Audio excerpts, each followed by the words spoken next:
With exit polls predicting a rout for the Congress party, are ministers now readying for a stint in opposition? What do senior UPA ministers think went so horribly wrong for this government? Joining us now, one of the most prominent faces of the Congress government, Senior Minister Kamal Nath. Thank you very much, sir, for joining us on the Election Express. It's great to have you on board. What do you think of our Election Express? Well, I think this van is a great idea. All the technology, all the facilities and amenities, and that's the big difference between this election and the previous elections, that so much of technology and so much of innovation has been brought into the coverage of this campaign. So congratulations. But what you're saying is absolutely true, that there's been a lot of innovation, a lot of technology, but forget what the TV channels have been doing.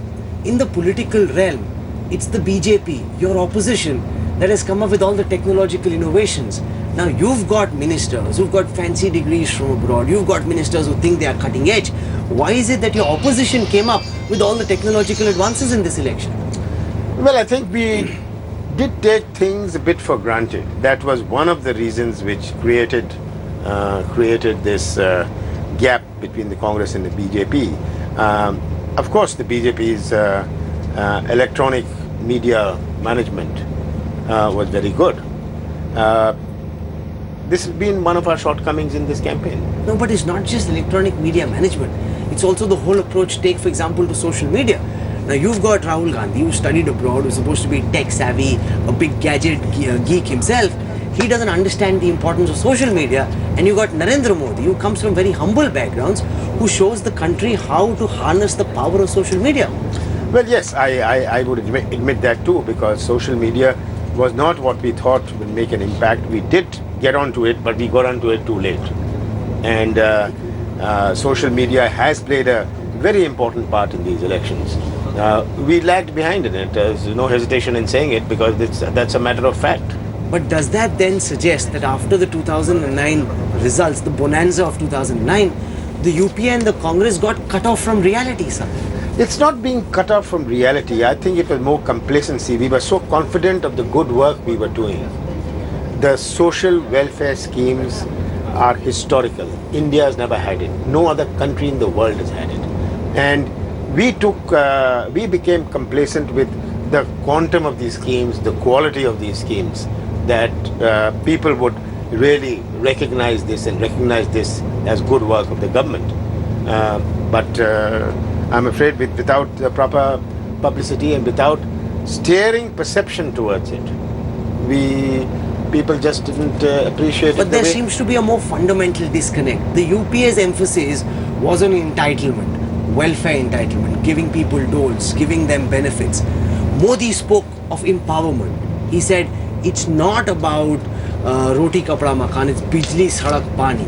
He changed the game to empowerment. He had a more positive construct, whereas the Congress seemed to want to keep people poor and say, we will give you some doles, we will give you some benefits. It's not that. You see, politics in the opposition is very easy politics.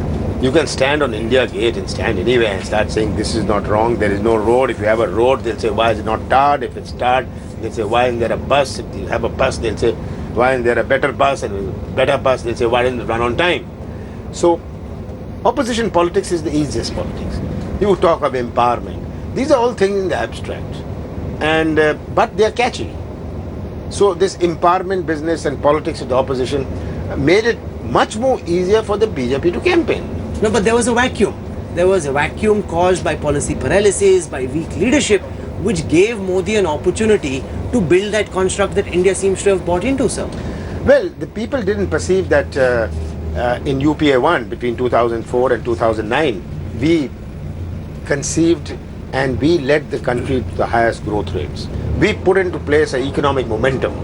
We created disposable purchasing power. All that happened in UPA 1. And in UPA 2, we were to implement all what we had put into place.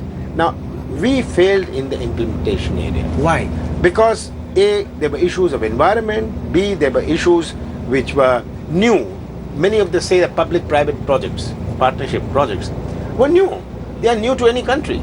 There was a learning process, there was a learning curve, and we were grappling with it. And then the courts were saying, this is not fair, it should be auctioned. Now, government has to take a call, whether you want a benefit to go on to the people, or you want to charge a higher price. That's exactly what 2G or whatever it was. so it was not paralysis, but I think the learning process started taking a lot of time. But sir, all of you are past masters in governance. You've been in government for 3 decades. But so many of these schemes, so many of these projects were new. How do we deal with coal mines? What is the best approach? What is the best approach which will stand scrutiny? At the same time, will it not become too expensive? Will it not become inordinately too expensive that there will be no power plants? Because the cost of coal will determine the cost of power, and the cost of power will determine what the consumer pays. So what should it be? Standalone, if you look at a coal mine, yes, it should be auctioned. But at the end of the day,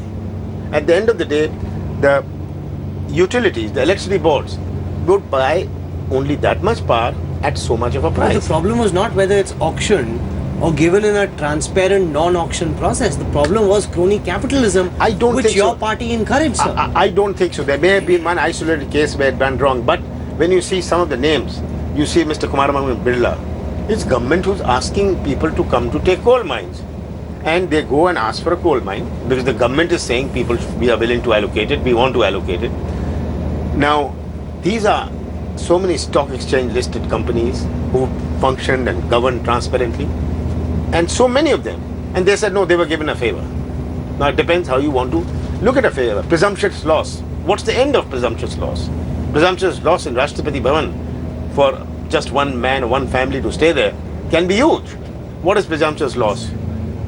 There's no end to all these things. So it's all very well saying that this did not happen or this happened. But we must also look at so many realities. The concepts of presumptuous loss, notional profits, notional losses were brought in, which were alien to any country in the world. No. Do you think in hindsight, making Manmohan Singh Prime Minister, especially the second time, was a mistake? Someone who would be a more wily political operator like a Digvijay Singh or a Kamal Nath, would that have been a better idea or a better plan for Sonia Gandhi? I must say Dr. Manmohan Singh was one of the most respected leaders in the world stage. Was. Yes. And He is. filtered that legacy. Now he's ending it, but he is. He became an object of ridicule towards He was not. He was never an object of ridicule. I traveled so much with him. And leaders of almost all countries looked up at him. And I remember one leader telling him that I do not know what to discuss with you because you seem to know so much more than me and you have so much more experience than me. So Manmohan Singh brought that respect to India. Because when world leaders respect your leader, they are in fact respecting your country. Be that as it may, that didn't really prove to be very beneficial for India. If you look at our relationship with the United States, if you look at our relationship with China, if you look at our relationship with Pakistan, all critical relationships are in the doldrums. No, so they're what not. do we do with all I that don't respect? think the relationship with any of these countries is in the doldrums. Not at all. I think our relationship with these countries, our relationship moved forward. absolutely with the wrong. border dispute with China, we haven't moved forward. I must with tell you, Pakistan, we haven't moved forward. As of this morning, our relations with all these countries are better than what they were ever before. We must be very clear on this. How is it translating into any gain? It's translating. We haven't sorted the border dispute with China. With Pakistan, our problems remain as badly off. These as are ever. not things which get sorted out by But you have time 10 schedule. years to do something. But they don't. But at first, you got to improve the relationship, the edifice of the relationship. Relationships have improved. We have a prime minister who is respected on the world stage as no other prime minister. I've seen so many presidents and prime ministers, but the respect Dr. Manmohan Singh commanded was amazing. No, respect is a good term, but India is looking for action. Do you think that craving for action is what has created the phenomena called Modi? I accept the fact that Manmohan Singh I is think that respected. it is the aspirational society. India has the largest aspirational society on this planet, and this aspirational society is naturally looking for shortcuts.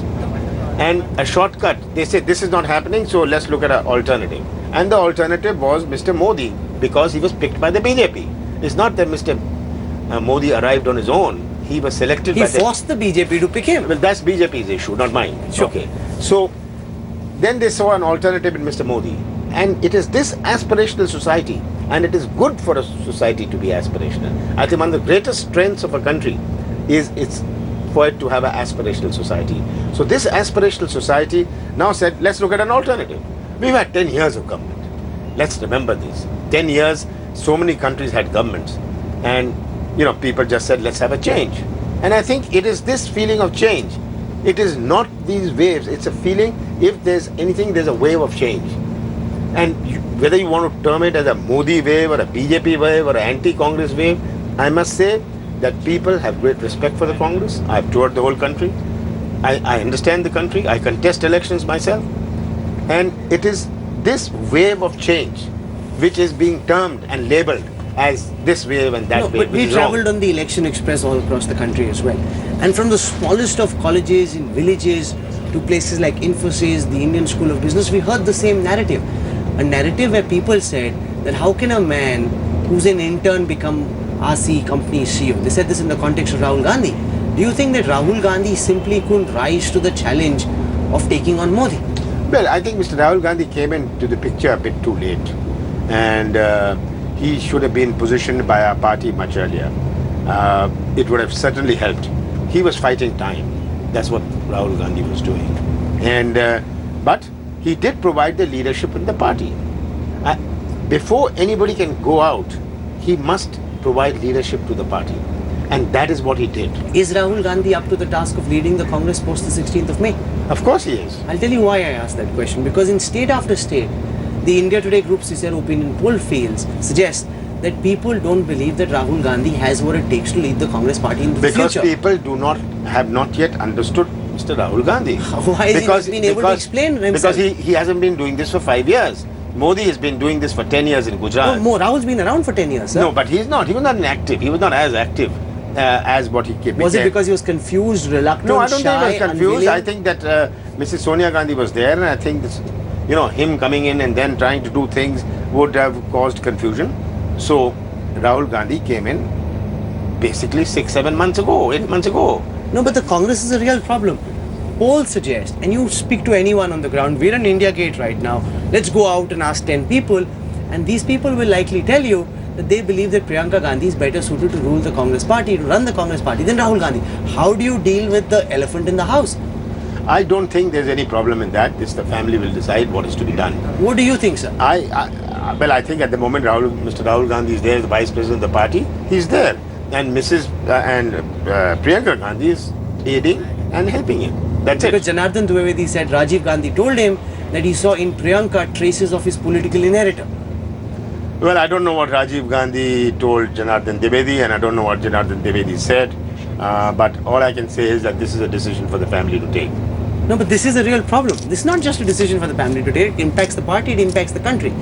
You've got a man whose leadership is not being accepted. No, as I your don't. leader. I don't agree with that at all. You are saying that. It's I'm not saying being the accepted. I'm opinion not polls saying are that. suggesting it. No, the Poll polls are after not. poll Polls is are not suggesting suggesting that. What the polls are not saying that you are comparing a Mr. Modi who's been there for so many years as chief minister, and then for the last year and a half as a prime ministerial candidate. Rahul Gandhi was neither a prime ministerial candidate, but was leading the Congress party in the last 6-7 months. That's what you're comparing. People will ask who stopped Rahul Gandhi from leading the Congress party. It's okay, he came in now. Somebody will say, why didn't Mr. Modi come 5 years earlier? There's no end to that. So we got to wait in his perspective as it exists. If the Congress party were to be routed in the manner in which post-poll surveys are suggesting, who would Kamal Nath and the Congress party attribute this defeat to? I think I'd attribute it collectively, because you cannot divorce the party from the government and the government from the party. We in government failed to take our message, to take our programs, our social schemes to the people, for the people to understand the import of them. We failed in that. It's the government which failed. Rahul Gandhi was not a part of the government. We must remember this. No, but we saw Rahul Gandhi try and disassociate himself from government. No, he did not. He did. No, He said, I don't like this ordinance, it's rubbish, tear it. Demeaning and insulting the authority of the Prime Minister, sir. No, I don't think so. It was. I don't think it. It was just a manner of expression. It was nothing to demean the Prime Minister. Not at By all. virtue of what he did, he demeaned and insulted Then you India's can Prime say Minister. that it was something which was passed by the cabinet.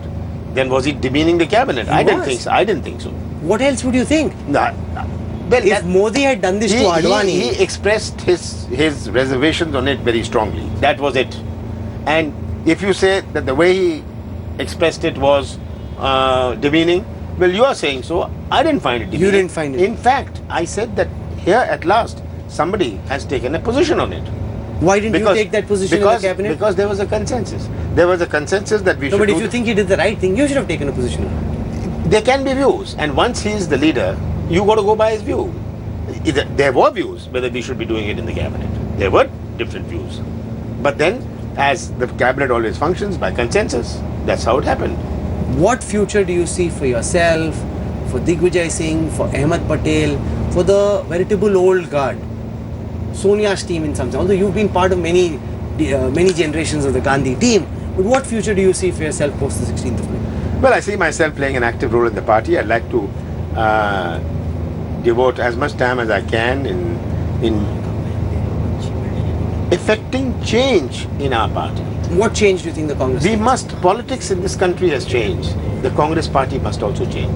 All political parties must change. Whether it's the BJP, it's the Samajwadi, it is the BSP, it is the DMK, the ATMK, the TDP, all. Political parties must follow the change in politics, which is very, very apparent. What change are you talking about? I'm talking about the aspirational society, people's impatient, a new rural class who are seeing all the white goods, who are getting used to washing machines. You're seeing people, they're seeing beauty parlors. In my own district, I see beauty parlors which I couldn't think of. And we are supposed to be a BRGF district, a backward region district. Beauty parlors. We are seeing the rise of all kinds of things happening. No, but the BJP saw this, the Congress didn't. Why? Because I don't think the BJP has seen it either. Intoxicated by power? I mean, just saying the BJP saw it is not so. The BJP, I prefaced myself, all political parties have to see this change and will have to change their politics, because there's a different class of voter. There's a different kind of voter. So what the voter change would you like to see? I would like to see that how our party apparatus in our district functions, in our block functions. And I completely agree with Rahul Gandhi that we must have elections. What he said, that we must have more elections, it must be more representative. It's just not those who arrive in Delhi who say that the state is with me and go to the state and say Delhi is with me. कि दिल्ली हमारे साथ है, तो घर पहुंचे तो बोले दिल्ली हमारे साथ है, और दिल्ली आए तो कहीं कि प्रदेश हमारे साथ है. This politics must end. Do you think Modi will be able to live up to the high expectations he's built? I do not know. This is for the BJP to answer. But first let the results come out. Because 9 out of 10 questions of yours have been prefaced with if, right?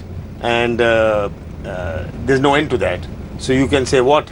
All you did not say is if the Congress wins. I was hoping you would say that. I was hoping that you'd say if the BJP gets less than 180 seats. But all of them were if this happens, if that happens. So let this if turn into reality. Do you reality. think all the personalized attacks on Modi, the constant harp on him being a communal leader, a polarizing leader, a divisive leader, because if the post-poll surveys are correct, then clearly what you were suggesting was not what the people of India believe. As I said, there is a wave of change in this country. Now the people have if the BJP comes into power, people would have effected that change. And they're not going to live with that change for very long. They're going to say this change was bogus and we don't want this change. We want to have another change from this.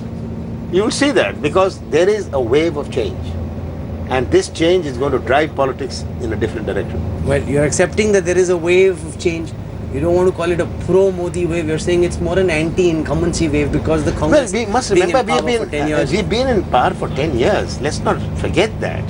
And people are looking, okay, let's try somebody else. What's wrong with that? If the polls are correct, all right. Which I do not agree with. We will have you back on the 16th of May once you come back from the independent Republic of Chhindwara, which seems rather immune to all the anti-incumbency elsewhere.